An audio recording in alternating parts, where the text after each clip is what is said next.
બંધ કરાવો. અમારું માન રાખો અમારી ભાઈ માની ગયો. ભાઈ માની ગયો છે.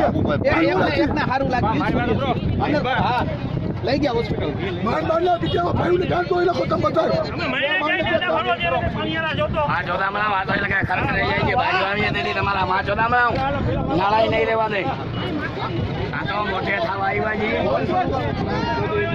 મોટે થવા આવ્યા છે મર્યાદા રાખી લાગે ને મેં ચોથી લાગે આ સદાનો મામો કા ગયા બીજીના બાળ કા પેલા તું ગાંઠ બતાવજો ને. નવતર ના ના બરોબર હે અલે ચાલુ રાખ તો બંધ ન કરતો